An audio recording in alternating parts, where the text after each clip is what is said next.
आयुर्वेदिक practice करत असताना medico legal गोष्टीसुद्धा तेवढ्याच महत्त्वाच्या असतात. त्या मेडिको लिगल गोष्टी कशा हाताळायच्या याविषयी आज आपल्याला जे एक्सपर्ट लाभलेले आहेत डॉक्टर धनंजय मसाडे सर यांनी आयुर्वेदाचार्य ही पदवी घेतलेली आहे. त्याचबरोबर लॉची जी LLB पदवी आहे ते पुणे विद्यापीठातून घेतलेली आहे.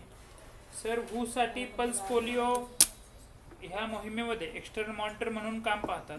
तसंच इन्स्टिट्यूशनल इथिक कमिटीचे ते हडपसर कॉलेजचे आणि पुणे युनिव्हर्सिटीचे मेंबर्स आहेत. याच्याबरोबरच NABH कन्सल्टंट म्हणून सुद्धा सर काम बघतात. आपलं जे आत्ता टिळक महाविद्यालय आहे तर त्याचं हॉस्पिटलचं NABH सरांनी केलं आहे.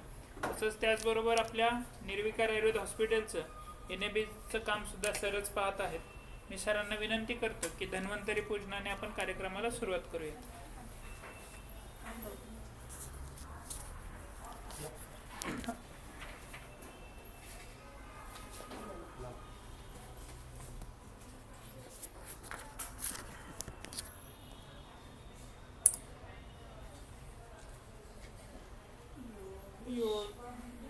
अतिपाति सततं संवारयस्यं जसा सृष्ट्वा दिव्यमहोषधिश्य विविधा दूरीकरोत्या मया विभ्राणोजलिना चकास्ति भुवने पीयूषपूर्णं घटं तं धन्वन्तरीरूपमीशममलं वन्दामहे श्रेयसे वन्दामहे श्रेयसे वन्दामहे श्रेयसे.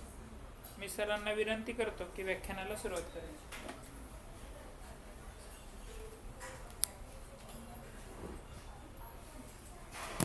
नमस्कार. आजचं सरांना विशेष आपण आभार मानले पाहिजेत की सरांनी हा टॉपिक तुमच्यासाठी उपलब्ध करून दिला. बेसिकली तुम्ही सगळे आता BMS झालेले आहात, डॉक्टर झालेले आहात आणि तुम्ही आता निर्विकार हॉस्पिटलमध्ये इंटर्नशिपमध्ये आलेला आहात. आकुर्डीच्या कॉलेजमध्ये असताना वेगवेगळ्या डिपार्टमेंटला तुम्ही कामं करता. चिकित्सा आहे, शल्य आहे, शालाक्य आहे, गायनॅक आहे, एटसेट्रा. पण आपल्या दुर्दैवाने अजून मेडिकलमध्ये असा विभाग आलेला नाही आहे की जो लॉमध्ये पण काम करतो. बेसिकली याची गरज आहे का? तर आहे.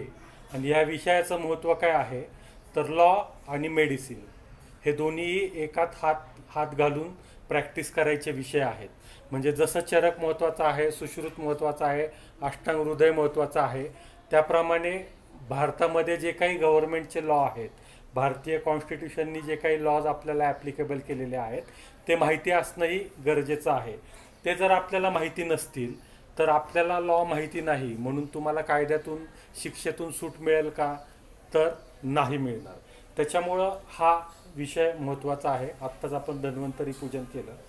बेसिकली हे सगळं भूलभुलैया आहे. म्हणजे एका बाजूला पांढरं जे आहे ते वैद्यकीय क्षेत्र आहे आणि काळं जे आहे ते लॉचं क्षेत्र आहे. आणि हे दोघं एकमेकांचे तेवढे इंटरमिक्स झालेत ना की तो भूलभुलैया आपल्यालाही कळत नाही आहे. माझ्या माहितीनुसार साधारण 200 ते 250 वेगवेगळ्या प्रकारचे कायदे डॉक्टरांसाठी लागू होतात. जसं की प्रॅक्टिस सुरू करण्यापासून, हॉस्पिटलची बिल्डिंग बांधण्यापासून ते तुम्ही प्रिस्क्रिप्शन लिहून देण्यापर्यंत अनेक प्रकारचे कायदे हे डॉक्टरांना लागू असतात. आता जर तुम्ही फॉरेनमध्ये प्रॅक्टिस करणार असाल, आता जे मोदी गव्हर्नमेंटनी नुकतंच अनाऊन्स केलेलं आहे की फॉरेनमध्ये पण आपला बॅचलर म्हणजे आयुर्वेदाचा बॅचलर हा प्रॅक्टिस करू शकतो.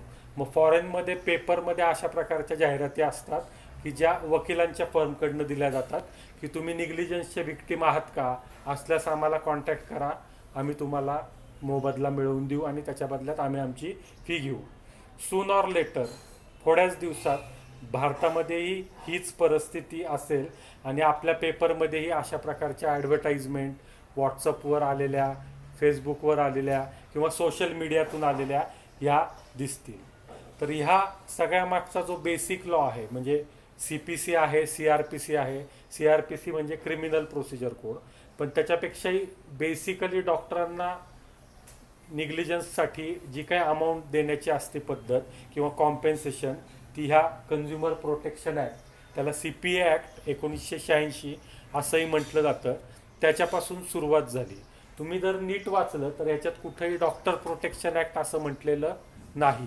मेडिकल प्रोटेक्शन ॲक्ट असं म्हटलेलं नाही, तर it is म्युअरली meant for consumer protection act.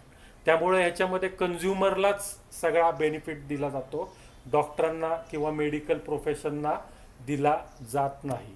आता जेव्हा तुम्ही प्रॅक्टिस सुरू कराल तेव्हा हल्ली टेलिमार्केटिंग असतं आणि मग तुम्हाला अनेक प्रकारचे फोन्स चालू होतील की सर तुम्हाला लोन पाहिजे का. आपण त्यांना हो म्हटलं हो, तर मग तुम्ही कोण आहात. तर मग आपल्याला जॅकी चॅन सारखा प्रश्न पडतो, हु ॲम आय. तर त्याचं उत्तर आहे तुम्ही आहात प्रोफेशनल. तर प्रोफेशनल म्हणजे काय, a profession requiring purely intellectual skill or manual skill controlled by the intellectual skill of the operator. Definition अवघड आहे, पण ज्या व्यवसायामध्ये प्युअरली इंटेलेक्च्युअल स्किल लागतं. आता सर OPDला बसतात, सर ओजी उचलतात का, नाही उचलत. सर काय करतात, मेद्य, सगळं काम इंटेलेक्च्युअली चालू असतं. CA बसतो, तो काही वर्क उचलतो का, झाडून काढ, पुसून काढ, हे काढ, ते काढ, काही करत नाही. त्याच्या डोक्यात जी काही गणिताची आकडेमोड चाललेली असती इंटेलेक्च्युअल. वकील आहे, तो क्लायंटला उचलून नेतो, काय करतो काही करत नाही. तो फक्त त्याच्या वाणीवर, त्याच्या बुद्धीवर जिंकतो. हे म्हणजे प्रोफेशन झालं. तसंच मेडिकल हे सुद्धा एक प्रोफेशन आहे. आता a manual skill controlled by intellectual skill म्हणजे काय, आता वेगवेगळ्या प्रकारच्या सर्जरीज होतात. एक युनिट आपलं लोकमान्य हॉस्पिटलला आहे निर्विकारचं, तिथे रोबोटिक सर्जरीज होतात. म्हणजे नी रिप्लेसमेंट असतो, हिप रिप्लेसमेंट असतो, याच्या प्रकारच्या काही ज्या सर्जरीज असतात त्या रोबोटिक म्हणजे रोबो करतो. मग जर समजा एखाद्या पेशंटला काही प्रॉब्लेम झाला, काही गेला पेशंट, दगावला, तर मग रोबोनी कॉम्पेन्सेशन द्यायचं का डॉक्टरने द्यायचं. कायदा असा सर्वव्यापी विचार करतो. त्यामुळं रोबोला जरी सांगितलं तर तो काय पैसे देऊ शकत नाही, कारण ती निर्जीव वस्तू आहे. म्हणून manual skill controlled by intellectual skill याला प्रोफेशन म्हणतात. मग आता जेव्हा तुम्ही प्रॅक्टिस सुरू कराल तेव्हा तुम्हाला काय काय गोष्टी करणं बेसिकली अपेक्षित आहे. He not assure his client of the result. आता पेपरमधनं जाहिराती येतात, 100% HIV बरा होतो नाही होत. मग अशी खोटी जाहिरात आपण करायची का, 100% तुमचं आम्ही हे बरं करून देऊ, अशा गोष्टी होतात का, तर नाही. त्यामुळं पेशंटला कुठल्याही प्रकारे 100% तुला आम्ही बरा करू या गोष्टी सांगायच्या नसतात.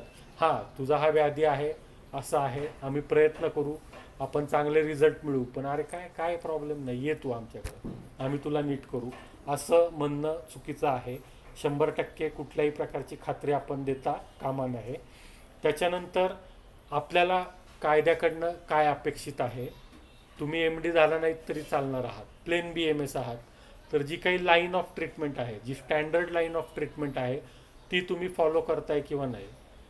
समजा एखादा पेशंट आला स्नेक बाईटचा आणि तुम्ही कॉमन प्लेसला आहात की जिथं तुम्ही काहीच करू शकणार नाही आहे, पण डॉक्टर म्हणून तुम्ही काय करायला पाहिजे, त्याला टुर्निकेशन करायला पाहिजे, तिथं ब्लेडनी इन्सिजन घेतला पाहिजे आणि बोटांनी ते रक्त पिळून बाहेर काढलं पाहिजे, ॲम्ब्युलन्स बोलवून शिफ्ट केलं पाहिजे. आता जर हेही तुम्ही करू शकला नाहीत तर मग तो निग्लिजन्स म्हणून धरला जातो. त्यामुळं तिथं तुम्हाला म्हणजे ASV वापरायचं आहे किंवा त्याची एक रिॲक्शन होती का नाही ते बघून ASV द्यायचं आहे, एफकॉर्लिन द्यायचं आहे, लाईफ सेविंग ड्रग ॲडमिनिस्टर करायचे, एवढ्या अपेक्षा नाही आहे कॉमन प्लेसला असताना. पण बेअर मिनिमम जी काही लोक करू शकतील ते करणं तुमच्याकडनं अपेक्षित आहे. So what are the duties of professionals. He should be highest quality assurance in patient care. Patient आल्यावर अरे बरं झालं आलात, वेळेत आलात, नाही तर तुमचं काय खरं नव्हतं, म्हणजे त्याला घाबरवायचं पण नाही आहे, त्याला ॲट अ टाईम कॅज्युअली पण नाही घ्यायचा. ठीक आहे, पॅरालिसिस आहे ना, होईल बरं, अरे तो काहीतरी झालं आहे, त्याला एवढा मोठा प्रॉब्लेम आहे, काय आहे काय नाही आहे. त्यामुळं आयदर तुम्ही एक्झॅगरेटही करायचं नाही आहे किंवा मिनिमाइजही करायचं नाही आहे. He should announce his fees before rendering services. आपण पेशंटला ट्रीटमेंट दिली आणि नंतर सांगितलं 1,00,000 रुपये झाले, तर ती चुकीची पद्धत आहे. कायद्याने ती अपेक्षित नाही आहे आपल्याला. तिथे आपल्या इथे एक बोर्ड लागलेला आहे, हॉस्पिटल टेरिफ प्लॅन, त्या तिथे. तर तिथं आता काही दिवसात आपलंही टेरिफ प्लॅन येईल की आपल्याकडचे हे एवढे रेट आहेत वगैरे. हे जे काही स्टँडर्ड ऑर्गनायझेशन्स आहेत, NABH किंवा ISO वगैरे, त्याच्यामध्ये एका स्टँडर्ड गोष्टींचं पालन सगळ्या हॉस्पिटलनी करणं अपेक्षित आहे. एम्प्लॉयमेंट ऑफ क्वालिफाईड स्टाफ, म्हणजे तुम्ही मावशीलाच सांगितलं तूच आयवी लाव, तू कॅथ लाव, तूच बस्ती दे, तर अशा प्रकारच्या ज्या काही गोष्टी आहेत त्या आपल्याला चालत नाही.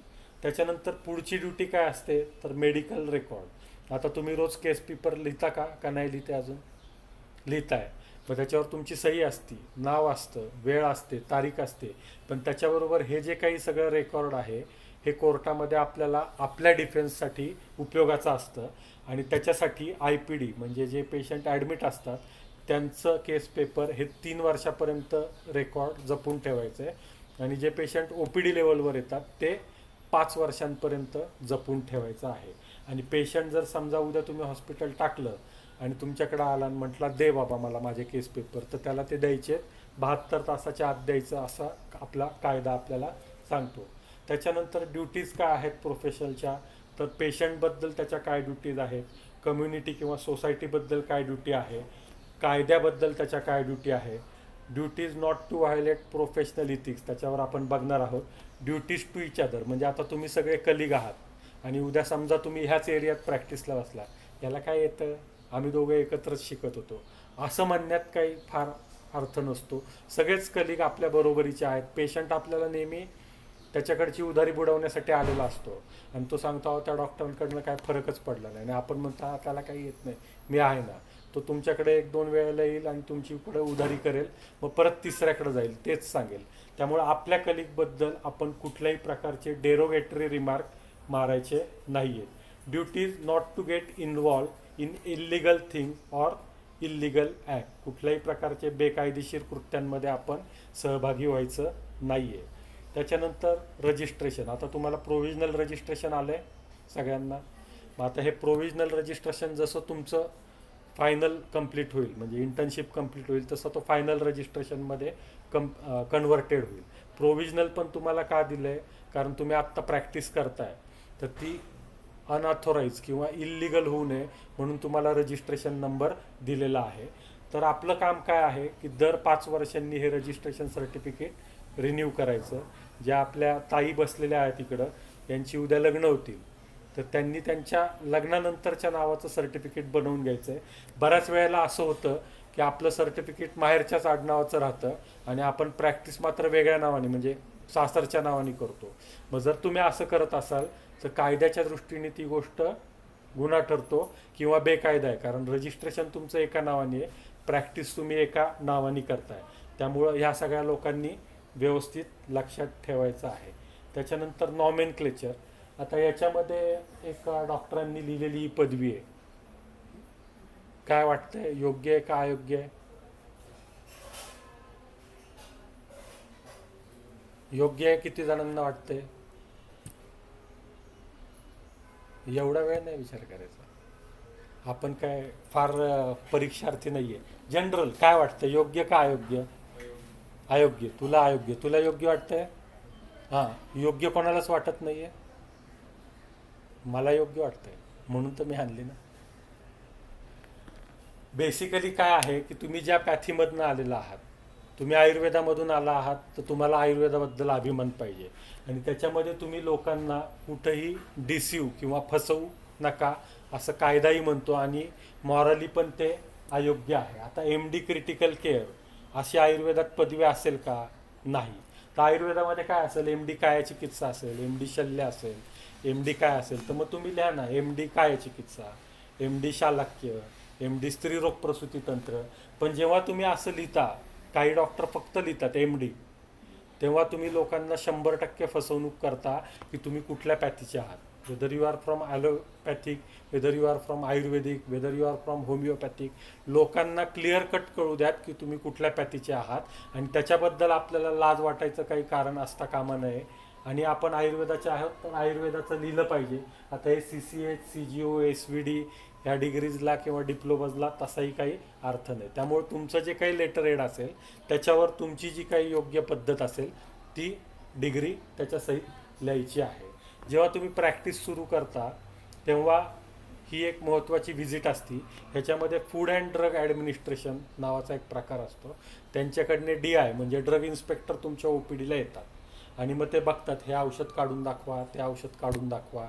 मग ह्याचं एक्सपायरी डेट काय आहे, समजा आपण एखाद्या कंपनीकडनं विकत घेतलं आहे तर मग त्याचं बिल तुम्ही ठेवलेत का, त्याची मॅन्युफॅक्चरिंग बॅच काय आहे वगैरे. आणि जर समजा त्या पदार्थाला कोल्ड चेन मेंटेन करायचे असेल, फॉर एक्झाम्पल इंजेक्शन टीटी, तर तुम्ही ते फ्रीजमध्ये ठेवलेत का उघड्यावर ठेवलेत, हा जीपीचा पण विषय, आयुर्वेदाचा पण विषय. तर ज्या ड्रगला ज्या प्रकारचं एन्व्हायरमेंट सांगितलेलं आहे त्या प्रकारचं एन्व्हायरमेंट देणं आपलं काम आहे. आणि ह्या सगळ्या गोष्टी व्हिजिट ऑफ फार्मसी काउन्सिल म्हणजे FDA कडनं बघितल्या जातात. त्याच्यानंतर जी महत्त्वाची गोष्ट असते ते आपलं प्रिस्क्रिप्शन असतं. तर आपलं प्रिस्क्रिप्शन पॅड किंवा प्रिस्क्रिप्शनचं लेटर हेड कसं असावं, तर त्याच्यामध्ये डॉक्टरचं पूर्ण नाव, क्वालिफिकेशन, तुमचा रजिस्ट्रेशन नंबर जो आत्ता तुमचा टेम्पररी आहे तो, नंतर जो कन्वर्ट होईल तो, फुल ॲड्रेस, कॉन्टॅक्ट नंबर तुमचा स्वतःचा आणि ईमेल ॲड्रेस स्वतःचा, हे मेन्शन करायचं आहे. त्याच्यानंतर प्रिस्क्रिप्शनचा सिरियल नंबर, डेट, पेशंटचं पूर्ण नाव. आपल्याला सवय काय लागली आहे, धनंजय मसाडे, तर त्याचं ते पूर्ण नाव लिहायला पाहिजे वडिलांसहित. कारण धनंजय मसाडे नावाचे कदाचित 2 व्यक्ती असू शकतील, पण धनंजय एकनाथ मसाडे नावाचा अगदी रेअरली शक्यता आहे की एखादा वेगळा असू शकेल, अदरवाईज नाही. त्यामुळं जेव्हा पण तुम्ही IPDचा फॉर्म लिहाल त्याचे कंटिन्युएशन शीट जे आहेत त्या प्रत्येक कंटिन्युएशन शीटवर पेशंटचं फुल नाम लिहायचं आहे. कारण जर समजा ते कंटिन्युएशन शीट मिसप्लेस झालं तर तुम्हाला ते पेशंटच्या योग्य पेपरला जोडता यायला पाहिजे. पेशंट ॲड्रेस, फोन नंबर तुमच्याकडं पाहिजे.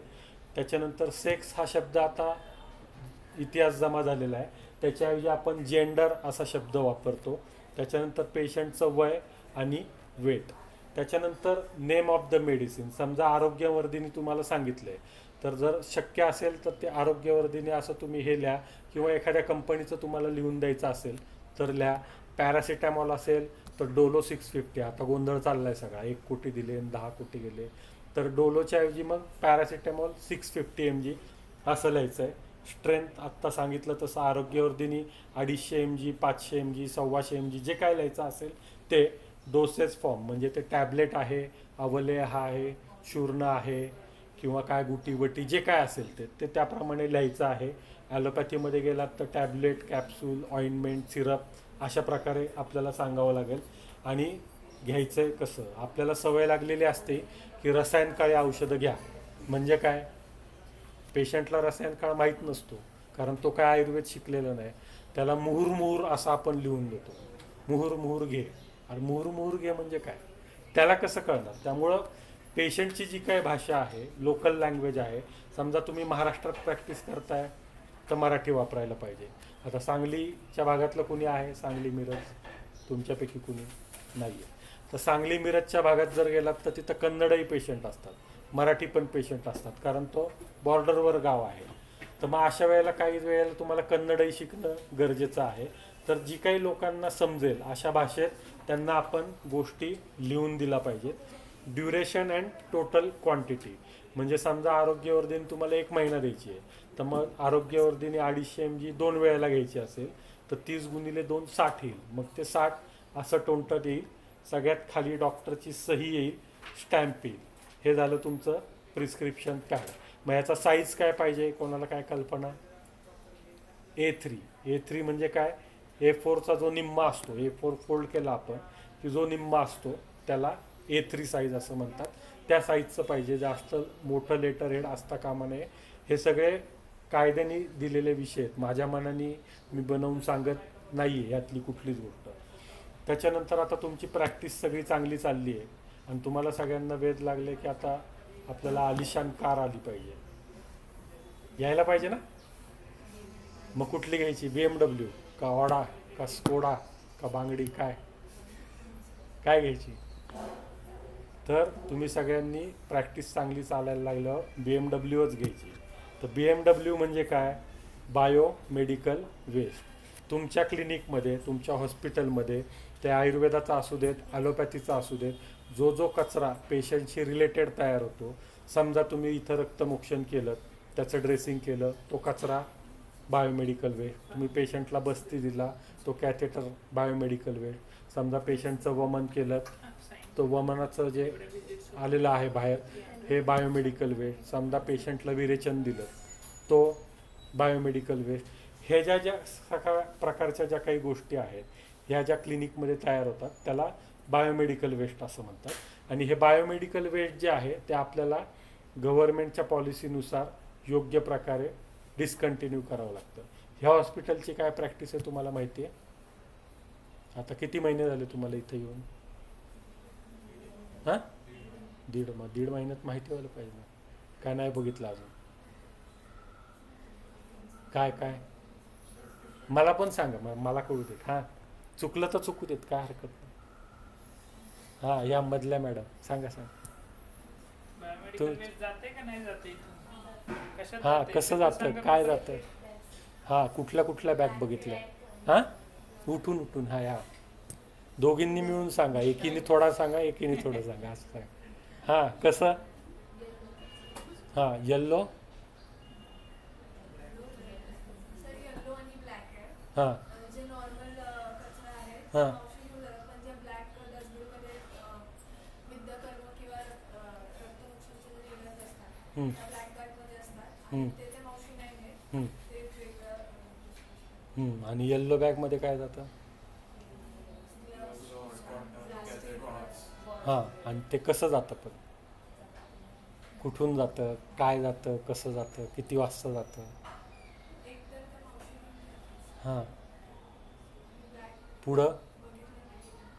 हां, इकडं सकाळी इकडची पास्को नावाची एक संस्था आहे की जी पुणे आणि पिंपरी चिंचवड दोघांचं काम करते. त्यांची गाडी येते, तिकडनं आपल्या बॅग्स घेऊन जातात हे. आणि आता तुम्ही पंचकर्म रूममध्ये गेलात का? आजचा होमवर्क तुम्हाला पंचकर्म रूममध्ये जायचं, तिथं बायोमेडिकल वेस्टचा बोर्ड लावलेला आहे. तिथं तुम्हाला सेग्रिगेशन कसं करायचं ते दिलेलं आहे. पिवळ्या बॅगमध्ये कुठला कचरा, लाल बॅगेत कुठला कचरा, काळ्या ह्याच्यात कुठला, व्हाईट ह्याच्यात कुठला. तर ते एकदा बघायचं आहे आणि ते आयुष्यभर लक्षात ठेवायचे, कारण ती न बदलणारी गोष्ट आहे. तुमचं आकुर्डीचं कॉलेजचेच ना सगळे, तुमचंही कॉलेज NABH आहे, हॉस्पिटल NABH आहे, त्यामुळे तिथंही हे सगळे नॉर्म्स फॉलो केले जातात. त्याच्यानंतर स्पिरिट नावाचा जो प्रकार असतो तो आपल्याला OPD मध्ये प्रॅक्टिसमध्ये खूप लागतो. एखादा आपल्याला डिसइन्फेक्शन करायचं असेल तर आपण आधी स्पिरिटने ते रब करतो. तर हे स्पिरिट जर आपल्याला OPD मध्ये IPD मध्ये स्टोअर करायचं असेल तर याच्यासाठी आपल्याला गव्हर्नमेंटकडनं सर्टिफिकेट घ्यावं लागतं. त्याला एक्साईज डिपार्टमेंट म्हणतात, म्हणजे उत्पादन शुल्क, दारूचं जे खातं असतं उत्पादन शुल्क, त्यांच्याकडनं आपल्याला परमिशन किंवा सर्टिफिकेट घ्यावं लागतं. त्याच्यानंतर आता वेगवेगळ्या प्रकारचे सर्टिफिकेट्स असतात की जे आपल्याला पेशंटला द्यावे लागतात. आता तुम्ही जर पुढं जाऊन समजा कोणी बालरोगात MD केलं तर त्याचं क्रीम अँड बटर काय असतं? जसं आपलं सुवर्णप्राशन आहे की कमी पैशात आपल्याला जास्त पैसे मिळतात, तसं वॅक्सिनेशनमध्ये भरपूर पैसे मिळतात. आपल्याला वायल खूप स्वस्तात मिळते आणि आपण ती हे करतो. पण मग सर्टिफिकेट देणं ही तुमची जबाबदारी आहे. तर त्या सर्टिफिकेटमध्ये काय काय पाहिजे? नेम ऑफ द पेशंट पाहिजे, कंपनीचं नाव पाहिजे, त्याच्यानंतर त्याची बॅच नंबर पाहिजे, मॅन्युफॅक्चरिंग डेट पाहिजे, एक्सपायरी डेट पाहिजे, रूट ऑफ ॲडमिनिस्ट्रेशन, तोंडातून दिलं, इंट्रामस्क्युलर दिलं, सबक्यूट दिलं, काय दिलं ते सगळं मेन्शन केलेलं पाहिजे. डोस किती दिलात ते. आता आपल्या इथं सुवर्णप्राशन होतं तर त्याची काय कुठली कंपनी आहे, त्याची मॅन्युफॅक्चरिंग डेट काय आहे, त्याला एक्सपायरी काय आहे का, ते किती ml दिलं, तोंडातून दिलं, कसं दिलं, हे सगळं मेन्शन करून तुम्हाला सर्टिफिकेट दिलं पाहिजे. त्याच्यानंतर पेशंटचे आयडेंटिफिकेशन मार्क, म्हणजे कुठं तीळ आहे, पोटावर आहे, डोक्यावर आहे, तोंडावर आहे, तो मेन्शन करून पेशंटची सही घ्यायची आहे आणि डॉक्टरांची सही घ्यायची आहे. त्याच्यानंतर पुढचा एक आहे की हा खूप कॉमनली सगळ्यांना लागतो आणि तो पेशंट आपला जसा ओळखीचा होतो तसं तो आपल्याला आग्रह करतो की डॉक्टर जरा सुट्टीवर होतो, जरा द्या 2-4 दिवसाचं सर्टिफिकेट. काय करत होतं? काय नाही, जरा फिरायला गेलेलो. मग तो येतो ना आपल्याला द्यावं लागतं. तर जेव्हा माझी सुरुवातीची प्रॅक्टिस होती तेव्हा मी एका पेशंटला असंच आठवडाभराचं सर्टिफिकेट दिलं की हा ह्या तारखेपासून ॲडमिट होता वगैरे वगैरे. आणि एक जवळजवळ 8-10 महिन्यांनी त्या पेशंटला पोलिसांनी अटक केली आणि त्याच्यावर आरोप होता की त्यांनी मर्डर केला. मग त्यांनी ते सर्टिफिकेट पोलिसांना दाखवलं. पोलीस माझ्याकडं आले. मी म्हटलं हो होता म्हटलं माझ्याकडं. मग ते म्हटलं ॲडमिट होता का? तर मी तसं काहीच दिलं नव्हतं. ॲडमिट होता का, नाही होता का, काय होता का. मग पोलिसांनी चौकशी केली. पोलिसांना लक्षात आलं डॉक्टरांचं फार काय सहभाग नाही आहे. तर आता ते डॉक्टर म्हणून व्हाईट कॉलर म्हणून कदाचित सोडलं असेल, पण तुमच्या बाबतीत अशा गोष्टी होऊ नयेत म्हणून तुम्ही काय लिहायला पाहिजे? तर यातला हा जो व्हायोलेट कलरमध्ये केलेला आहे की as an O P D patient और आय पी डी पेशंट हे मेन्शन करा तुम्ही. म्हणजे तुमच्या इथं ॲडमिट होता किंवा नव्हता. समजा ओ पी डी पेशंट असेल, हा बाबा माझ्याकडं आलं, गोळ्या घेतल्या, तो घरी गेला, मग त्यांनी खून केला, अजून काय केलं मला माहीत नाही, मी त्याला आराम करायला सांगितला, हे प्रत्यक्षात लिहिणं ओ पी डी किंवा आय पी डी हे अतिशय महत्त्वाचं आहे. पेशंटचे 2 आयडेंटिफिकेशन मार्क घ्यायचे, पेशंटची सही घ्यायची आहे. त्याच्यानंतर हे सिकनेस सर्टिफिकेटचं आहे, हे सी जी एच एससाठी लागतं, सेम फॉर्मॅट आहे. रिकव्हरीसाठी आहे. त्याच्यानंतर एम्प्लॉयमेंटसाठी आपल्याला सर्टिफिकेट द्यावं लागतं की हा माणूस पर्टिक्युलर काम करायला फिट आहे. समजा मी एखाद्या पेशंटला आत्ता सर्टिफिकेट लिहून दिलं की he is physically and mentally fit आणि इथनं जाऊन तो ॲक्सिडेंट झाला त्याचा आणि एक पाय फ्रॅक्चर झाला आणि तो ते सर्टिफिकेट घेऊन गेला, तर ते चालेल का? म्हणून मग आता याच्यामध्ये शब्द काय महत्त्वाचा आहे कायद्याच्या दृष्टीने? हां, टाईम. ॲट द टाईम मी जेव्हा त्याला चेक केलं त्यावेळेला तो फिजिकली अँड मेंटली फिट होता. पुढं त्यांनी काय केलं मला माहीत नाही. परत आयडेंटिफिकेशन मार्क घेणं गरजेचं आहे. लाईफ सर्टिफिकेट याचंही असंच होतं की जे वयोवृद्ध लोक असतात हे सर्टिफिकेट देणं हे आपल्याला पैसा मिळवायचं एक साधन असतं. म्हणजे एक पान लिहिलं आपण की तुम्हाला 150, 200, 250 रुपये आत्ताच्या कालावधीनुसार मिळतात. तर ते का सोडायचं? फक्त त्याच्यात लिगल गोष्टी ज्या आहेत त्या बघायला पाहिजेत. लाईफ सर्टिफिकेट जे कोणी बेड रिडन पेशंट असतात त्यांना बँकेतून पेन्शन येत असते, पैसे काढायचे असतात, त्यांना LICच्या पॉलिसीजसाठी वगैरे ते सर्टिफिकेट जमा करायचं असतं. तर त्याच्यासाठी थोडक्यात की तो कुठल्या वेळेला जिवंत होता हे सगळ्यात लिहिणं महत्त्वाचं आहे. त्यामुळे today I have examined XYZ and he is alive at the time AM PM ते लिहा, म्हणजे तुम्हाला नंतर अडचण येत नाही. त्याच्यानंतर रेफरल नोट. रेफरल नोट म्हणजे काय? हां, काय? हां, कशासाठी रेफर करतो आपण? हां, बरोबर. तर मग आता हे रेफरल नोट समजा आता ह्या हॉस्पिटलमध्ये एक पेशंट ॲडमिट आहे आणि तो इथून आपण हायर सेंटरला रेफर केला, तर त्या रेफरल नोटमध्ये सगळ्या गोष्टी यायला पाहिजे की त्याला आम्ही का रेफर केला, त्याचा आत्ताची इथली कंडिशन काय होते, त्याचे इन्व्हेस्टिगेशन काय होते. म्हणजे तो पेशंट जगात कुठल्याही हॉस्पिटलमध्ये गेला तर तुम्ही काय ट्रीटमेंट दिली आहे, तुम्ही काय प्रोटोकॉल फॉलो केला आहे तो कळला पाहिजे. आणि मेन जर पेशंटला आपण डिस्चार्ज दिला तर त्याही गोष्टी आपल्याला कळायला पाहिजेत. तर रेफरल नोटचं महत्त्व काय आहे? एकदा एका डॉक्टरांनी एका पेशंटला सांगितलं, ते OPD म्हणजे जनरल प्रॅक्टिशनर होते, त्यांनी पेशंटला सांगितलं की बाबा तू जरा सिरियस दिसतोयस, तू जा आणि ॲडमिट हो. पेशंटनी 4 दिवस घरी काढले, 5व्या दिवशी एकदम सिरियस झाला, नातेवाईकांना जाग आली, नातेवाईकांनी उचलून हॉस्पिटलला ॲडमिट केलं, पेशंट गेला. पेशंट गेल्यावर नेहमीप्रमाणे जे नातेवाईक असतात ते मॉप घेऊन हॉस्पिटलवर त्या क्लिनिकवर आले आणि आमचा पेशंट जर वेळेत गेला असता तर पेशंट वाचला असता असं ते डॉक्टर म्हटले. आता आपण डॉक्टरांनी आपल्या डॉक्टरांबद्दल असं वाईट का बोलावं? अहो तो जरा 1-2 दिवस आधी आला असता तर वाचला असता. म्हणजे तो पुढचा डॉक्टर ब्लेममध्ये जातो. मगाशी जसं सांगितलं तसं म्हणायची काही गरज नव्हती, पण म्हणतात डॉक्टर लोक. मग लोक आले वगैरे वगैरे आणि हा जो डॉक्टर होता त्याला काय कसलीच सवय नव्हती, पण त्यांनी जेव्हा त्या पेशंटला लिहून दिलेली एक चिठ्ठी, त्या दिवशी चुकून एक कार्बन पेपर खाली पडलेला आणि मग त्यांनी तो दाखवला की बाबा अमुकच तारखेला मी त्याला पेशंटला पाठवलं होतं पण तो गेला नाही, डॉक्टर सुटला. म्हणून मग तुम्ही रेफरल नोट करताना काय करायला पाहिजे की पेशंटला जेव्हा पाठवाल त्यावेळेला त्याची कंडिशन काय होती ते लिहा, तारीख लिहा, वेळ लिहा. वेळ लिहिणं अतिशय महत्त्वाची आहे. पेशंटची सही घ्या की तुला मी दिले आणि तू जा आता. हे कायद्याच्या दृष्टिकोनातून आहे.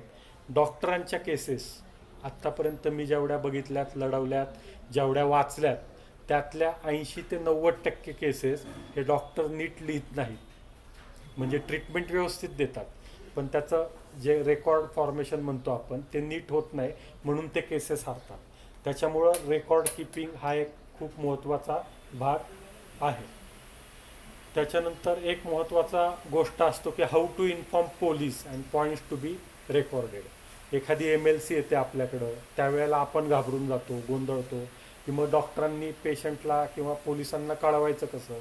तर एक लक्षात ठेवा की प्रत्येक वेळेला पोलिसांना विचारा की साहेब तुमचं नाव काय. हे तुझं नाव काय, असं नाही, साहेब तुमचं नाव काय. म्हणजे मग त्याचा इगो जरा सावकाश मेंटेन राहतो. त्याच्यानंतर डेझिग्नेशन त्याला विचारायचं, साहेब काय आहात तुम्ही, हवालदार आहात, पी आय आहात, ए पी आय आहात, काय आहात. बक्कल नंबर जर विचारायला तुम्हाला असेल तर लक्षात ठेवा, हेड कॉन्स्टेबल किंवा कॉन्स्टेबल ह्या दोघांनाच फक्त बक्कल नंबर असतो. तुम्ही पी आयला जर म्हटलात तुझा बक्कल नंबर काय, तर मग त्याचा इगो जातून मग तो काहीतरी गोंधळ घालून ठेवतो. त्यामुळं हेड कॉन्स्टेबल म्हटला तर बक्कल नंबर विचारायचं, कॉन्स्टेबल म्हटला तर विचारायचं, अदरवाईज विचारायचं नाही. त्याच्यानंतर इन्फॉर्मेशन प्रोव्हायडर्स नेम, जर समजा एखादा ॲक्सिडेंटवाला पेशंट तुमच्याकडे घेऊन गेला आहे आणि त्यांना स्टेशन डायरी असते, त्याच्यामध्ये रिक्वेस्ट करायला सांगायचं. आता इथे एक केस झालेली, एक पेशंट होता, तो एका हॉस्पिटलमध्ये डिटोरिएट झाला आणि पेशंटला O2 असलेल्या ॲम्ब्युलन्समधून हायर सेंटरला नेलं नाही म्हणून पेशंट मेला. आता 108 ॲम्ब्युलन्स सगळीकडे आहे, आता कार्डिॲक ॲम्ब्युलन्स सगळीकडे आहे. त्यामुळं तुम्ही वेल इक्विप ॲम्ब्युलन्समधनं पेशंटला शिफ्ट करणं अपेक्षित आहे. हे जर तुम्ही नाही केलं तर कोर्ट तुम्हाला दोषी ठरवतं आणि तुम्हाला कॉम्पेन्सेशन अलाउड करायला लागतं. त्याच्यानंतर ब्रीच ऑफ सेक्शुअल बॉन्डेज, जे कोणी आमचे मेल बांधव आहेत 2-3 जण, त्यांनी आयुष्यात हे कायम लक्षात ठेवायचं की कुठलाही लेडीज पेशंट आपण शक्यतोवर एकटा तपासायचा नाही. आपल्याबरोबर कायम एक आपली रिसेप्शनिस्ट पाहिजे, एखादी लेडी अटेंडन्स पाहिजे, तर तपासायचं. अदरवाईज आयुष्यात प्रॅक्टिसमध्ये करिअरला खूप मोठं वळण लागू शकतं. आता इंटिमेट एक्झामिनेशन म्हणजे काय, जनरल एक्झामिनेशन तुम्ही एक वेळ कराल, बी पी बघणं, पल्स बघणं, ऑस्कल्ट करणं एवढं. पण इंटिमेट एक्झामिनेशन म्हणजे काय, जेव्हा तुम्हाला पी व्ही करायची असते, पी आर करायची असते किंवा लंप पाल्पेट करायच्या असतात, ह्या ज्या काही एक्झामिनेशन असतात, it is called intimate examination. आणि त्या एक्झामिनेशनच्या वेळेला आपल्याबरोबर लेडी अटेंडन्स किंवा इम्पार्शियल विटनेस एक सोबत असणं गरजेचं असतं. ही पेशंट बघताना पेशंटला समजावून सांगणं की हे करणं का गरजेचं आहे, पी व्ही करणं का गरजेचं आहे, पी आर करणं का गरजेचं आहे. आणि त्याला जेव्हा तुम्ही समजावून सांगाल मग त्याची लिखित संमती घ्यायची, ओरली नाही. ओरली कायद्याला काहीही अर्थ नाही, तो असं म्हटला त्याला काही अर्थ नाही. त्यामुळं you should always take written consent from such patient, आणि अशी रेकॉर्ड केल्यावर लेडी अटेंडन्सच्या उपस्थितीत असा पेशंट बघायचा आहे. त्याच्यानंतर कन्सेंट, आत्ता मी तुम्हाला म्हटलं की पेशंटची कन्सेंट घ्यायची आहे. मग कन्सेंट म्हणजे काय, कोणाला माहिती आहे, ढोबळ, हां अजून कन्सेंट म्हणजे काय, कन्सेंट घेता, हां म्हणजे काय घेता, चुकलं तरी चालणार आहे, टेन्शन घेऊ नका. मी काय तुम्हाला मार्क देणार नाही, मी काय तुमचा ओरल एक्झामिनर नाही, काय नाही, सांगा ना म्हणजे मला पण कळेल.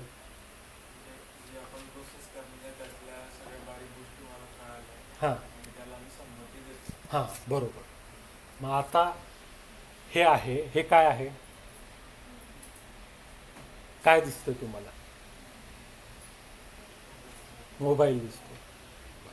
मग आता कन्सेंटची जी काही डेफिनेशन आहे त्याच्यामध्ये त्यांनी काय सांगितलेलं आहे, Wien 2 or more person agrees upon the same thing in the same sense is called consent.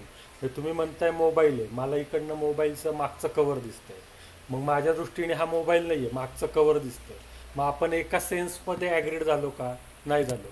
बऱ्याच वेळेला ॲम्प्युटेशन जेव्हा करतो, आता जेव्हा तुमचं आर्थोला युनिट लागेल त्यावेळेला पेशंटला आपण सांगतो की आपल्याला ॲम्प्युटेशन करावं लागेल, आणि पेशंटला आपण सांगतो की तुला अबावनी लागणार आहे, एई असा शॉर्ट फॉर्म लिहितो, आणि पेशंटच्या डोक्यात असतं की गुडघा वाचणार आहे आणि गुडघ्याच्या खाली ॲम्प्यूट करावं लागणार आहे.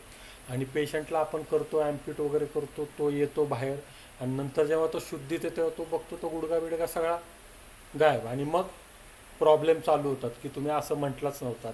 म्हणजे जेव्हा 2 person agrees upon the same thing in the same sense, म्हणजे तुम्ही त्याला सांगितलं की गुडघ्याच्या वर तुझा पाय कापायचा आहे आणि त्यालाही तेच कळलं की गुडघ्याच्या वरच कापायचं आहे, तेव्हा त्याला कन्सेंट असं म्हणतात. म्हणजे agrees upon the same thing in the same sense. मग आता हा नवीन कायदा आहे आपल्याला, इंडियन कॉन्ट्रॅक्ट ॲक्ट, त्यांनी कन्सेंटची आपल्याला डेफिनेशन दिली आहे. तर कन्सेंट आपण घ्यायची का, तर घ्यायची, कारण ती आपल्या सेफ्टीसाठी आहे, पेशंटच्या सेफ्टीसाठी नाही, कारण कोर्टात काय झालं तर आपल्याला ते डॉक्युमेंट सबमिट करायचे, पेशंटला तर काही गरज नाही आहे. त्याच्यानंतर कन्सेंटचे ढोबळमानाने 2 टाईप होतात. एक आहे इम्प्लाइड कन्सेंट आणि दुसरी आहे एक्सप्रेस कन्सेंट. म्हणजे जेव्हा पेशंट तुमच्या OPDला येतो दॅट इज इम्प्लाइड कन्सेंट, म्हणजे मी आलो आहे, मला चेक करा, औषधं द्या.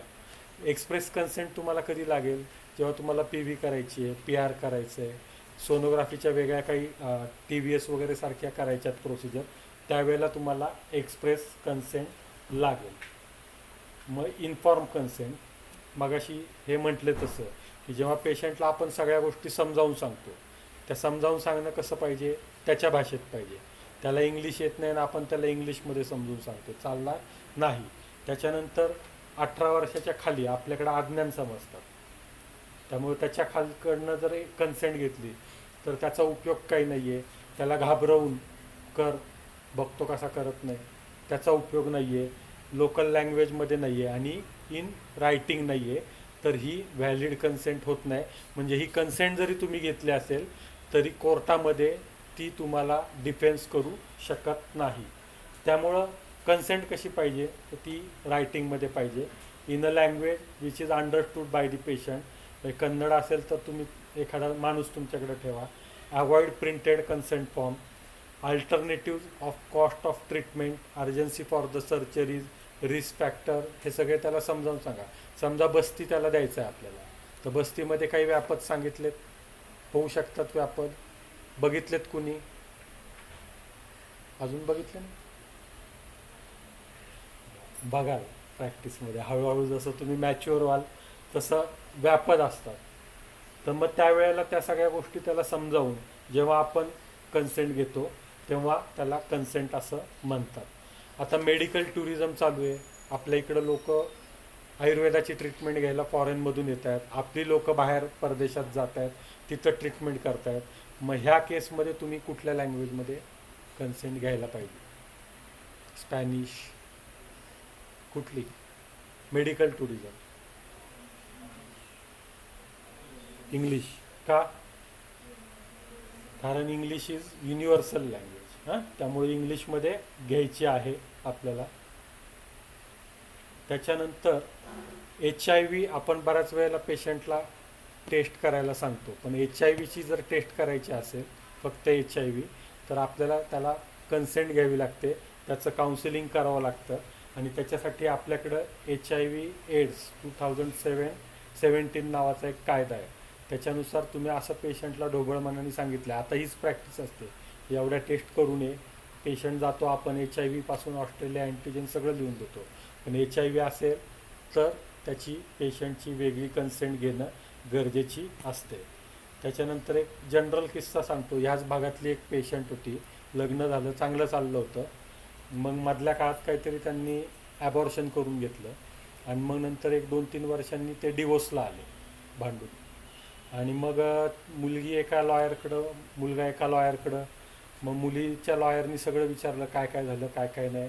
आणि लॉयर लोक कशा असतात, स्टोरी फ्रेम करतात, रंगवून तिखट मसाला, माल मसाला, असं असं करून मग एक नोटीस पाठवली जाते. मग त्यांनी विचारलं तर ती म्हटले, हा माझं ॲबॉर्शन झालेलं, आम्ही MTP केलेली. हो का, कुठं केलेली, काय वगैरे. मग यांनी सांगितलं यांनी बळजबरीने करून घेतलं, त्याच्यामुळं आमच्यात प्रॉब्लेम झाले वगैरे. मग ह्या दोघांचा प्रॉब्लेम जाऊ दे, आपला प्रॉब्लेम काय होतो. मग ते त्या डॉक्टरांकडे गेले ज्यांच्याकडे MTP झाली आणि तिथं फक्त त्या हजबंडचीच सही होती MTPच्या कन्सेंट फॉर्मवर. आता आयडियली त्याच्यामध्ये बायकोची हजबंडची दोघांची घ्यायला पाहिजे होती. तो करणारा MTP डॉक्टर चांगल्या इंटेन्शननी केलं, पैसे मिळाले 5,000, 10,000, 20,000, खर्च झाला लाख रुपये. हे बारीक बारीक गोष्टी आहेत, त्या गोष्टी आपण लक्षात ठेवायला पाहिजे. त्याच्यामुळं both child and parent if age is between 12 ते 18, 12 ते 18च्या मध्ये जर वयोगट असेल तर मुलाची पण कन्सेंट घ्या, त्याच्या पालकांची पण कन्सेंट घ्या. Both husband and wife in case of MTP or sterilisation. Sterilisation म्हणजे काय? हां, व्हॅसेक्टॉमी का ट्युबेक्टॉमी? ट्युबेक्टॉमी कोणाची? पुरुषाची. ट्युबेक्टॉमी कोणाची करायची? फिमेलची. आणि व्हॅसेक्टॉमी फिमेलची. काय? पुरुषाची व्हॅसेक्टॉमी, लेडीजची ट्युबेक्टॉमी. बरोबर, कन्फ्युजन नाही. लक्षात राहील. मग आयुर्वेदा आणि पंचकर्म. मग आता पंचकर्माला कन्सेंट घ्यायला पाहिजे का? तर घ्यायला पाहिजे. सर घेतात, मॅडम घेतात.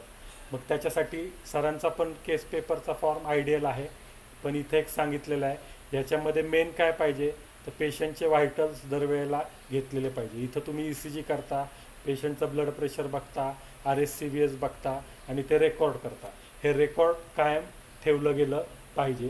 त्याच्यानंतर पेशंट जर ब्लड थिनरवर असेल तर तुम्ही ते हिस्ट्री तेवढ्या केपेबली घ्यायला पाहिजे की पेशंट ब्लड थिनरवर आहे किंवा त्याला डायबेटीस आहे.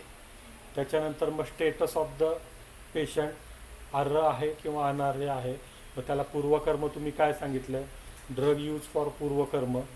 पश्चात्कर्मामध्ये काय काय सांगितलेलं आहे, अभ्यंतर स्नेहपान 1 2 3 5 6 7 किती ml तुम्ही घृतपान सांगितलं आहे वगैरे ते सगळं लिहा. त्याच्यानंतर प्रत्येक दिवशी सिम्पटम्स काय डेव्हलप झाले. पहिल्या दिवशी समजा 10 ml घेतलं, दुसऱ्या दिवशी 20 ml घेतलं, तर दरवेळेला त्याच्यात वेगवेगळे सिम्पटम्स तयार होतात. म्हणजे तुमचाही ग्रंथांचा अभ्यास तयार होईल की ज्याच्यात मी मास्टर नाही, त्यामुळे मी त्याच्यावर बोलणार नाही, सर आहेत तुम्हाला सांगायला. तर हे सगळं केस पेपरवर लिहिलं पाहिजे. म्हणजे जर इन केस काही प्रॉब्लेम झाला तर तुम्हाला केस प्रेझेंट करता आली पाहिजे. त्याच्यानंतर बाष्प, नाडीस्वेद, द्रव्य यूज 5 10 15 20 मिनटं. परवा आमच्या ग्रुपवर एका सरांनी केस टाकलेली, एका पेशंटचा खांदा अख्खा जळालेला. कुठला दौंडकर सरांनी टाकलेली परवा. हां, तर तो पेशंटचा खांदा असाच गेला. थेरपिस्ट मोबाईलमध्ये खेळत होता, चालू होतं आणि ते पेशंटचा अख्खा खांदा बर्न झाला. It is typical case of negligence. त्यामुळे तुम्ही जेव्हा पेशंटकडे बघत असता तेव्हा मोबाईल, व्हॉट्सअप, फेसबुक ह्या सगळ्या गोष्टी लांब ठेवायच्या आणि फक्त पेशंटच बघायचा. त्याच्यानंतर टाईम ऑफ स्टार्टिंग कर्म. वेळेला प्रत्येक वेळेला महत्त्व आहे. त्यामुळे दरवेळेला तुम्ही वमन करताना, बस्ती देताना, विरेचन देताना त्याची वेळ लिहिणं महत्त्वाचं आहे. बस्तीच्या बाबतीत दुसरी कुठली वेळ लिहायची आपण, समजा 10 वाजता बस्ती दिला, बस्ती प्रत्यागम काल, बरोबर. आणि बस्ती प्रत्यागम नाही झालं तर चालेल का? चालेल ना.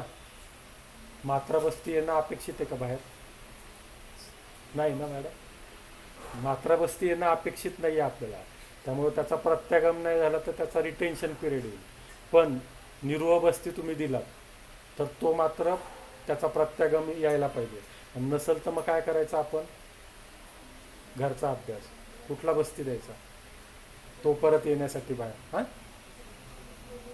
ते सरांना सांगा, सर सांगतील बरोबर उत्तर.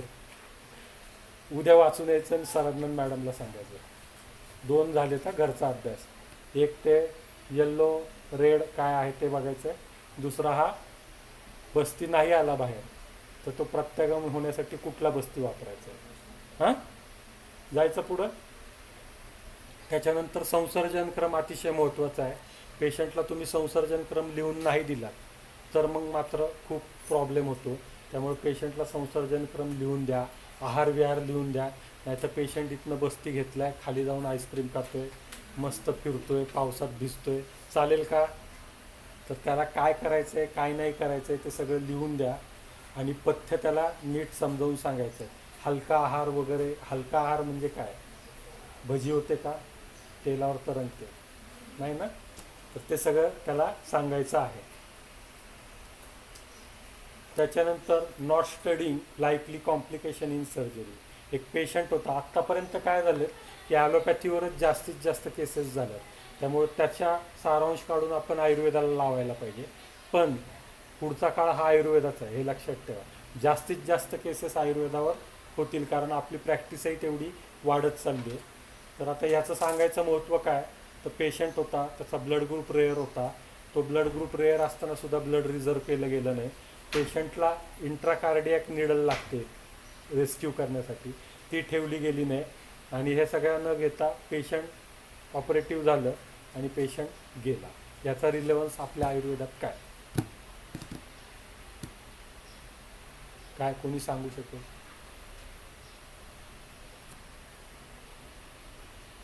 काय जसं येईल तसं सांगा, काय आपल्याला सांगणार काय? आता समजा तुमच्या इथं तुम्ही आयुर्वेदिक पंचकर्म करताय, समजा एखाद्या पेशंटला विरेचन चालू आहे आणि विरेचन चालू असताना त्याचं विरेचन थांबतच नाही आहे, तर काय होईल? हां, काय एकेकानी सांगा, मोठ्यानी. डिहायड्रेशन होईल. मग त्यांनी काय होईल? डिहायड्रेशन झाल्यावर काय फॉल होतो? व्हायटल काय फॉल होतो? BP हायपोच जाईल ना पेशंट, BP फॉल होईल. मग त्यावेळेला तुम्ही काय करायला पाहिजे? हेमगर्भ मात्रा काय करायचं? रेस्क्यू मेडिसिन काय पेशंटला? तर जेव्हा तुम्ही महाराष्ट्रात प्रॅक्टिस करणार आहात त्यावेळेला महाराष्ट्रात प्रॅक्टिस करताना तुम्हाला ॲलोपॅथिक अलाउड आहे, जरी तुम्ही आयुर्वेदाचे स्टुडंट असलात तरी. मग त्यावेळेला त्याचा हायपो करेक्ट करण्यासाठी तुम्हाला एखादा RL द्यावं लागेल, एखादं एफकॉर्लिन द्यावं लागेल, एखादं एविल द्यावं लागेल, किंवा ते काय जुलाब थांबवण्यासाठी काहीतरी औषध द्यावं लागेल. पण हे औषध जर तुमच्या क्लिनिकमध्ये, जर तुमच्या OPDमध्ये, पंचकर्म सेंटरमध्ये, हॉस्पिटलमध्ये अवेलेबल असेल तर द्याल ना? का तुम्ही पळायला जाल, पेशंटला असं झालं मी जाऊन घेऊन येते, करणार का असं? म्हणून तुम्हाला लाईफ सेविंग ड्रग हे तुमच्या हॉस्पिटलमध्ये स्टोअर केले पाहिजेत. आपल्या हॉस्पिटलमध्ये कुठे आहेत? हां, बघितलं आहेत ना? मग हेच उत्तर होतं का नाही? तर हे सगळे स्टोअर केलेले पाहिजेत आणि हे स्टोअर केलेले ड्रग तुम्हाला वापरता यायला पाहिजेत. म्हणजे नुसते स्टोअर असून उपयोग नाही. ॲड्रेनलिन किती ml मध्ये द्याल? हां, 0.2 किती ml द्याल? हे बघ, हे सगळं आपल्याला माहिती पाहिजे. आता ठीक आहे, तुमची इंटर्नशिप चालू आहे, त्याचा रूट, राईट डोस हे तुम्हाला नक्की माहिती पाहिजे. त्याच्यानंतर रक्तमोक्षण जर करायचं असेल तर पेशंटचं BTCT म्हणजे ब्लिडिंग टाईम, क्लॉटिंग टाईम माहिती असणं पाहिजे. त्याच्यानंतर जर स्काल्पनी तुम्ही करणार असाल जळूच्या ऐवजी, तर ती दरवेळेला नवीन वापरायची आहे, कंजूसपणा करायचं नाही, जुनी वापरायची. हां, नस्य प्रदमन शिरोविरेचन हे तुम्हाला माहिती आहे. इथे एक पेशंटची केस बघूयात. एक पेशंट होता, तो एका डॉक्टरकडे आला, तो सोनार होता, त्याच्या हातात एक गोल्ड पार्टिकल पेनिट्रेट झालेलं. डॉक्टर म्हटलं आहे काय, कधी इकडं सर्जन लोक असंच बोलतात, बस काढला ते गोल्ड पार्टिकल वगैरे झालं. पेशंटला 4-5 दिवसांनी त्याच्यात गँग्रीन डेव्हलप झालं, पेशंटचं बोट ॲम्प्यूट करावं लागलं. मग नंतर डॉक्टरांच्या लक्षात आलं, अरे की पेशंट तर डायबेटिक होता, मग आपण हाय रेंज अँटीबायोटिक वापरायला पाहिजे होतं का, वगैरे वगैरे. पण ह्याचा अर्थ काय आपल्या दृष्टीने, की जेव्हा तुम्ही पेशंट येतो तेव्हा त्याच्या सगळ्या तपासण्या करून घ्या, त्याची हिस्ट्री नीट घ्या. आणि operating a patient without testing हे डायबेटीस झालं, पण ज्या काही नेसेसरी गोष्टी आहेत त्या सगळ्या तुम्ही करून घ्यायला पाहिजे. त्याच्यानंतर डिस्चार्ज कार्ड, मगाशी मी म्हटलं पेशंटला घरी सोडलं, संपलं का आपलं काम? त्याने आपल्याकडे यायला पाहिजे, काय त्रास झाल्यावर यायला पाहिजे तेही आपण सांगायला पाहिजे. एक केस होती, एक ऑर्थोपेडिक्सनी प्लॅस्टर घातलं पेशंटला आणि घरी सोडलं, लिहून दिलं की 30 दिवसांनी ये प्लॅस्टर काढायला. पेशंट घरी गेला, दुसऱ्या दिवशी सूज आलं, तिसऱ्या दिवशी थोडंसं काळं निळं झालं, 8व्या दिवशी ते खूप काळं झालं. हा बघतोय, वा 30 दिवसांनी बोलवलं. पेशंट लोक असेच असतात. मग हा 30 दिवसांनी आला, डॉक्टरला बघितलं, डॉक्टरनी त्याला घाम फुटला की काय खरं नाही. त्यांनी प्लॅस्टर कट केलं आणि त्याचा हात पण कट केला, कारण ते काळं निळं पडून सगळं झालेलं. त्याला काय म्हणतात मॉडर्नमध्ये? ड्रुपटाईन कॉन्ट्रॅक्चर या कंडिशनला. तर ते ड्रुपटाईन कॉन्ट्रॅक्चर झाल्यावर त्याचं ते सगळं झालं. मग ते पेशंटची केस गेली कन्झ्युमरमध्ये. कन्झ्युमरनी बघितलं की डिस्चार्ज कार्डवर लिहिलं होतं की फॉलोअप आफ्टर 30 डेज. पेशंट 30व्या दिवशी बरोबर आला आहे, पेशंटची काही चूक नाही, तुमची चुकी आहे. मग आपण काय लिहून द्यायला पाहिजे की in which condition you should approach us earlier than routine. रुटीनपेक्षा तुम्ही कुठल्या कंडिशनमध्ये माझ्याकडं लवकर यायला पाहिजे. समजा आपण पेशंटला वमन दिलं, त्याला काहीतरी घरी जाऊन त्रास झाला, तर त्या कुठल्या कंडिशन आहेत त्या तुम्हाला माहिती पाहिजे. विरेचन दिल्यावर त्याला काय त्रास होऊ शकतो ते माहिती पाहिजे. समजा बस्ती देऊन त्याला पाठवला निरोळ आणि तो बस्ती आलाच नाही, तर तो आपल्याकडं परत यायला पाहिजे, त्यांनी कॉन्टॅक्ट करायला पाहिजे. तर या सगळ्या गोष्टी डिस्चार्ज कार्डमध्ये सांगणं अतिशय महत्त्वाचं आहे. ह्या जर गोष्टी सांगितल्या नाहीत तर कन्झ्युमर प्रोटेक्शन तुम्हाला 1 कोटी, 50 लाख, 10 लाख, 30 लाख असे कॉम्पेन्सेशन सांगतं. तर आता तुम्ही कोण आहात? तर you are practitioner of Indian system of medicine. म्हणजे ISM. आता निग्लिजन्स, एवढ्या वेळा आपण बोलतोय की निग्लिजन्स निग्लिजन्स निग्लिजन्स. निग्लिजन्स म्हणजे काय, की कॉमन माणूस जी गोष्ट करणार नाही ती आपण करतो, किंवा जो ती करणार नाही जी करेल ती आपण करत नाही असं. आणि उलटं म्हणजे फॉर एक्झाम्पल तुम्ही सिग्नलला उभे आहे, लोक पण थांबलेत आणि तुम्ही तो जंप करताय, निग्लिजन्स आहे. आणि लोक सिग्नलला थांबलेली नाही आहेत, ते जात आहेत आणि तुम्ही मध्येच थांबलेत वेळासारखं हिरव्या सिग्नलला, निग्लिजन्स आहे, उलटं आहे. तसं जर तुम्ही पेशंटला ट्रीटमेंट द्यायची किंवा नाही हा तुमचा अधिकार आहे. समजा मी आलो आत्ता, सरांना वाटलं की नाही बाबा हा खूप कॉम्प्लिकेटेड वाटतो, ते मला म्हणतील की नाही तुम्ही दुसरीकडे ट्रीटमेंट घ्या, माझ्याच्याने काही शक्य नाही, तर हा त्यांचा अधिकार आहे सरांचा की मला ट्रीटमेंट देणं किंवा नाही. पण जर सर समजा म्हटले की नाही तुम्हाला मी ट्रीटमेंट देतो काय हरकत नाही या, आणि मग मी त्यांच्याकडे ट्रीटमेंटला आलो आणि मग नंतर त्यांच्याकडनं निग्लिजन्स झाला, तर मग त्यांना कॉम्पेन्सेशन देणं गरजेचं आहे. तर निग्लिजन्स म्हणजे काय, केअरलेस स्टेट ऑफ माइंड. म्हणजे काय, पॅरालिसिसच चल होईल बरा त्याला काही नाही. Legal duty to take care म्हणजे तुम्ही पेशंटची ट्रीटमेंट देण्याची जबाबदारी घेतलेली आहे आणि त्याच्यामधून पेशंटला डॅमेज झाले. डॅमेज म्हणजे काय, काहीतरी तो प्रॉब्लेम झाला आहे, त्याचा फिजिकली डॅमेज झाला आहे किंवा मेंटली डॅमेज झाला आहे, तर या दोन्ही याच्यासाठी कॉम्पेन्सेशन वेगवेगळं दिलं जातं. तर अशी जेव्हा गोष्ट घडते तेव्हा त्याला निग्लिजन्स असं म्हणतात. तर निग्लिजन्सचं थोडक्यात उदाहरण बघू म्हणजे तुम्हाला लक्षात येईल. Over testing. आता तुम्ही अजून प्रॅक्टिसमध्ये यायच्यात, कट प्रॅक्टिस असते, म्हणजे आपण पेशंटच्या इन्व्हेस्टिगेशन लिहून दिलं की आपल्याला तिकडनं कट येतो, मग ही गरज नाही आहे ना तरी लिहून द्या. Over testing, unnecessary testing, failure to advise and communication. पेशंटशी बोलणं, कम्युनिकेशन करणं हे अतिशय गरजेचं आहे. सरांचा जर रेशो बघितला निलेश सरांचा, तर त्यांचा कन्व्हर्जन रेशो जास्त आहे. म्हणजे OPDत जेवढे पेशंट येतात तेवढे IPDत कन्वर्ट होतात. Because of what, communication. Patient आला आहे, हां वातपित्त प्रधान आहे, ठीक आहे चल हे 15 दिवसाची औषधं घे, येईल का तो, नाही, त्याला त्या सगळ्या गोष्टी समजावून सांगितल्या पाहिजे. कम्युनिकेशन हे सगळ्यात महत्त्वाचं टूल आहे तुमची प्रॅक्टिस यशस्वी करण्यासाठी. तर ते गोष्ट सांगणं हे गरजेचं आहे. त्याच्यानंतर रॉंग ट्रान्सफ्युजन ऑफ ब्लड.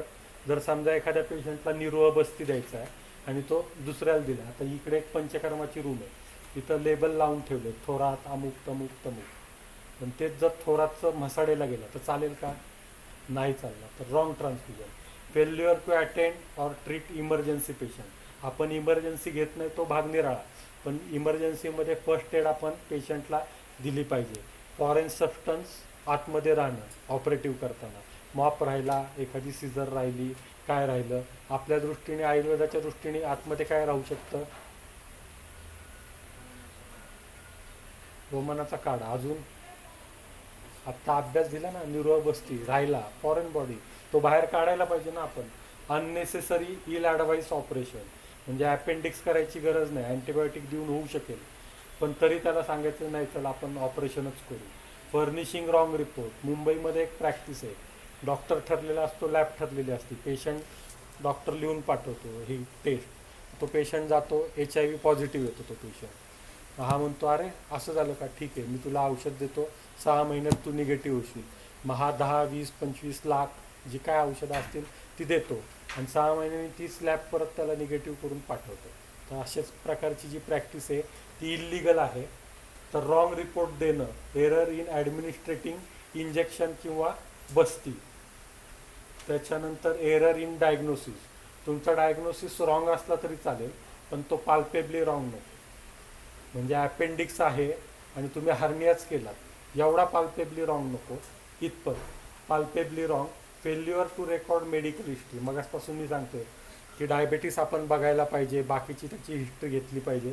जर आपण हिस्ट्री टेकिंग नीट नाही घेतलं, व्याधिवृत्त नीट नाही घेतलं, तर आपण अडचणीत येऊ शकतो. Professing out beyond level of competence. जी तुमची लेवल नाही आहे त्याच्या पलीकडे जाऊन तुम्ही प्रॅक्टिस करता. फॉर एक्झाम्पल म्हैसाळ म्हणून सांगलीच्या इथे गाव आहे, एक 4-5 वर्षापूर्वी कदाचित तुम्ही फर्स्ट इयरला असाल किंवा ॲडमिशन घ्यायचं असेल, तिथं BMS doctor, BHMS doctor MTP pills लिहून द्यायचे आणि MTP करायचे. तर आता BMS डॉक्टरनी BHMS डॉक्टरनी ही प्रॅक्टिस करणं हेच मुळात चुकीचं आहे. तर त्यांनी अशा प्रकारची प्रॅक्टिस करणं is beyond level of your competence. त्याच्यानंतर consult or refer patient to specialist. काय होत नाही, माझा पेशंट मी नीट करेल, नाही. पेशंट तुम्ही योग्य वेळ पुढच्या डॉक्टरकडं गरज शिफ्ट केला पाहिजे.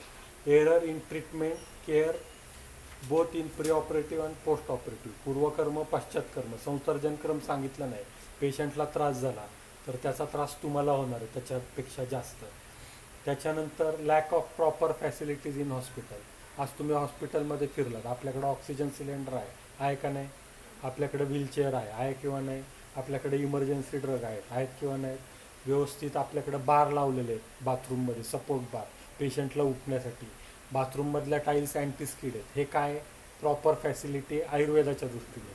आता इथं आपण आयुर्वेद करतो, जे सेकंडरी लेवलचे हॉस्पिटल आहेत किंवा टर्शरी लेवलचे हॉस्पिटल आहेत, तिथं त्याच्याप्रमाणे अकॉर्डिंगली इन्फ्रास्ट्रक्चर पाहिजे. त्याच्यानंतर not keeping inform about complications of the treatment.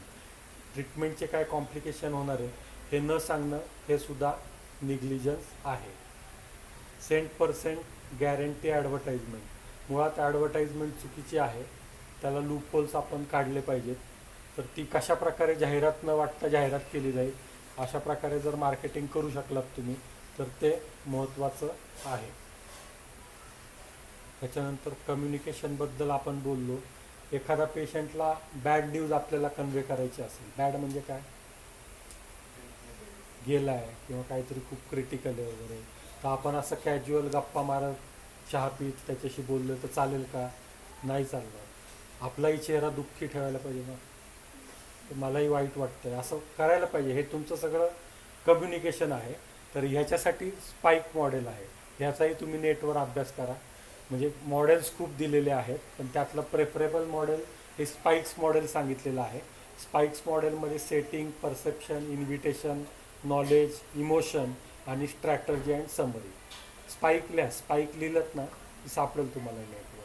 तर या दृष्टीने आपल्याला गोष्टी कराव्या लागतात. 5-10 मिनटं घ्यायचं आहे पुढं. त्याच्यानंतर medico legal situation in general practice. समजा तुमच्या क्लिनिकला कॉन्स्टेबल आला आणि त्यांनी सांगितलं पोलीस स्टेशनला या, जायचं किंवा नाही जायचं, जायचं. त्याला रिक्वेस्ट करून बघायचं, साहेब जरा पेशंट जास्त आहेत, मी येतो, मला नंबर द्या. पण तो नाही ऐकला तर त्याच्या होकाराला होकार द्यायचा आणि आपण पोलीस स्टेशनला जायचं. Come in clinic constable and demands paper of the patient treated by the doctor. द्यायचे किंवा नाही द्यायचे. मग देताना काय काळजी घ्यायची, त्याला एक झेरॉक्स काढून द्यायची, आपल्याकडे एक झेरॉक्स ठेवायची, त्याच्यावर त्याची रिसिव्ड म्हणून सही घ्यायची, त्याच्यावर तारीख टाकायची, वेळ टाकायची, कुठल्या साहेबांनी लिहिलं, त्याचं नाव, बक्कल नंबर कोणाला घ्यायचा आहे, कॉन्स्टेबल, हेड कॉन्स्टेबल, ते घ्यायचं. समजा तुमच्या OPDला एक अनकॉन्शियस पर्सन आला आहे, रस्त्यावर पडलेला, तर काय करायचं, पेशंटला आधी बघायचं आहे किंवा गेला आहे. गेला असेल तर पोलिसांना बोलवायचं, नसेल गेला, आपल्याला ट्रीटमेंट देण्या येण्यासारखी परिस्थिती असेल तर द्यायची, अदरवाईज पेशंटला शिफ्ट करायचं. कुठल्या ॲम्ब्युलन्समधून, 108 वेल इक्विप ॲम्ब्युलन्समधून पाठवायचं. त्याच्यानंतर समजा सुसाईडच्या केसमध्ये तुम्हाला हॉटेलमध्ये, हॉस्टेलमध्ये कुठंही बोलावलं तर काय करायचं, जायचं किंवा नाही जायचं, जायचं, पैसे मिळतात, जायचं, बघायचं. समजा हँगिंग असेल तर बॉडीला हात लावायचं नाही, बघायचं त्याची पल्स वरून आहे का नाही, असेल तर बॉडी काढायची, नसेल तर तशीच राहून द्यायची. पोलिसांना फोन करायचा, पंचनामा होतोपर्यंत तिथंच थांबायचं, सही करायची, आपले पैसे घेऊन यायचे. त्याच्यानंतर road accident victim is brought in the clinic. त्याला आपण काय म्हणतो आपल्या लँग्वेजमध्ये, RTA. मग RTAचा जर पेशंट आला, पेशंटला फर्स्ट एड द्या. तुमच्या सेटअपला जर साजेसा पेशंट असेल तर ठेवा, अदरवाईज पोलिसांना सांगून पाठवून द्या.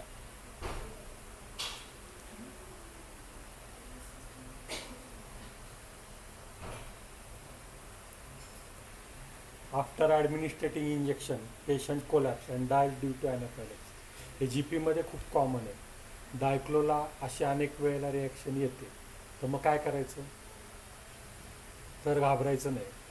आपल्या शेजारच्या मित्रांना फोन करायचा, डॉक्टर इकडे ये मदतीला, मला असं असं झालं आहे.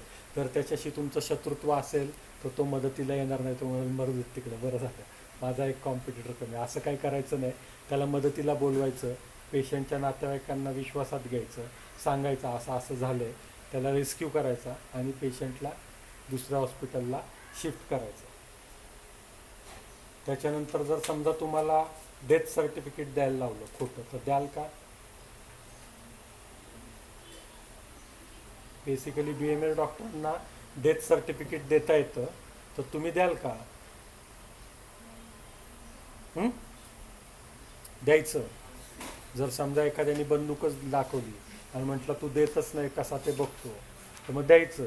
पण मग नंतर पोलिसांना फोन करून सांगायचं की अंडर थ्रेट मी असं असं दिलेलं आहे, त्याच्यात माझा काही दोष नाही. म्हणजे पुढं PM वगैरे झालं तर आपण सुटून जातो. जर समजा कोर्टाने आपल्याला बोलावलं एव्हिडन्ससाठी, तर जायचं किंवा नाही? जायचं. जाऊन काय करायचं? जे जे खरं आहे ते सगळं सांगायचं. त्याचे जे काय केस रेकॉर्ड फॉर्म्स आहेत ते आपण सगळ्यांनी घेऊन जायचे. त्याच्यानंतर आपल्या इकडं महाराष्ट्रात 2E3 नावाचा एक GR आहे. त्या GRनुसार तुम्ही सगळेजण ॲलोपॅथिक प्रॅक्टिस करायला अलाउड आहात. महाराष्ट्र आणि दुसरं कुठलं राज्य आहे? नाही. अजून गेस? महाराष्ट्र आणि अजून एक राज्य आहे. हां, सगळी 36 नावं नको सांगा मला. एक आता एक शेवटचा गेस मारा चला. हां, मोदी प्रेम, मोदी भक्त. पंजाब आणि महाराष्ट्र हे दोनच राज्य अख्ख्या भारतामध्ये की जिथं BMS लोकांना ॲलोपॅथिक अलाउड आहे.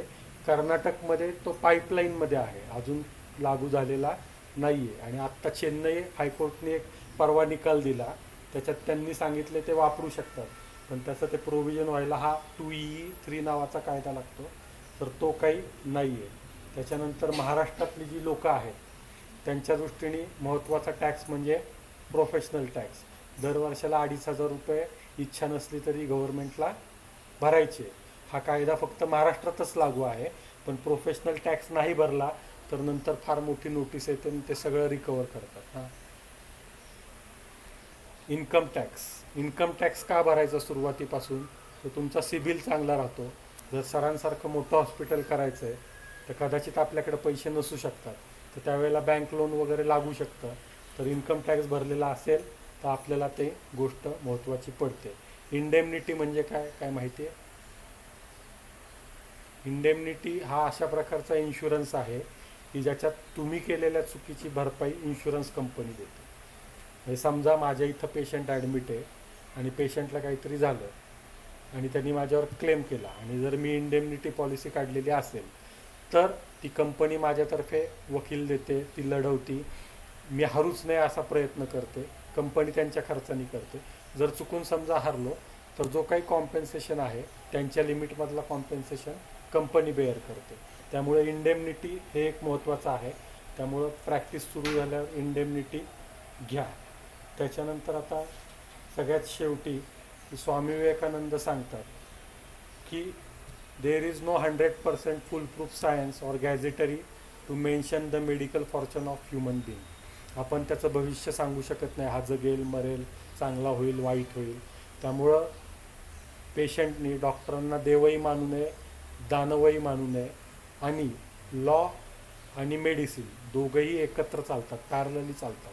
त्यामुळं तुम्हाला बेसिक गोष्टींचा नॉलेज पाहिजे की ह्या गोष्टी आपण कशा प्रकारे केल्या पाहिजे. जर तुम्ही मेडिकल रेकॉर्ड नीट मेन्शन नाही केलं तर तुम्ही कोर्टामध्ये केस हरता आणि ती जेव्हा पोलीस जर तुमच्याकडनं डॉक्युमेंट घेऊन गेले तर नंतर आपण ते मॅन्युप्युलेटही करू शकत नाही. त्यापेक्षा आत्तापासून सवयी लावा. पेशंटचं फुल नेम लिहा, पेशंटचं वेळ लिहा, पेशंटची आल्यावरची कंडिशन लिहा, पेशंटचं कर्म करतानाची कंडिशन लिहा, नंतरची कंडिशन लिहा, संसर्जनक्रम काय लिहून दिला ते लिहा, डिस्चार्ज कार्ड मगाशी सांगितल्याप्रमाणे लिहा आणि इमर्जन्सी मेडिकल ड्रग्ज कसे वापरायचे याचं नॉलेज अपडेट ठेवा. म्हणजे तुम्हाला प्रॅक्टिसमध्ये कुठल्याही प्रकारची अडचण त्रास होणार नाही. आणि जर चुकून नशिबाने ते वाट्याला आलंच तरी त्याच्यातून तुम्ही बाजीप्रभू देशपांडेंसारखे निष्ठून जाऊ शकाल. ठीक आहे, चालेल, थँक्यू.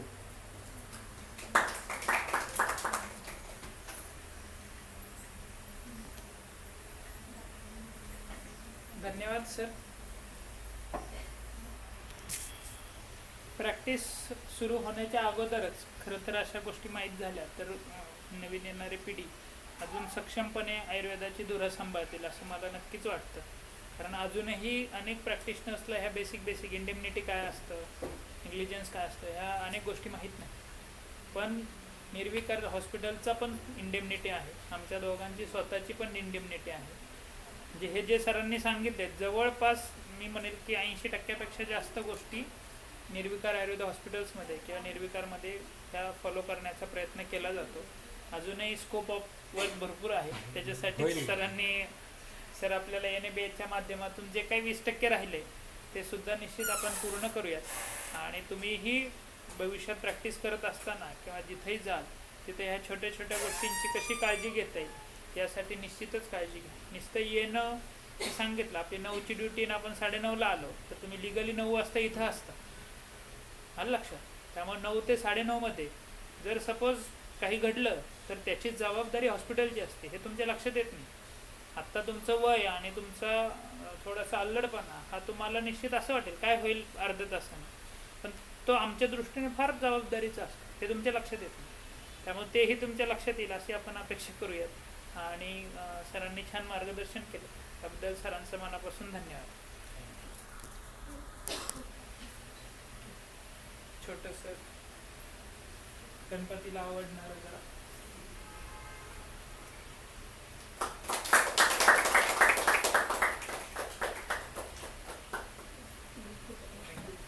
या मॅडम. म्हणजे तुम्ही तिकडे ऐकत होते का बसून?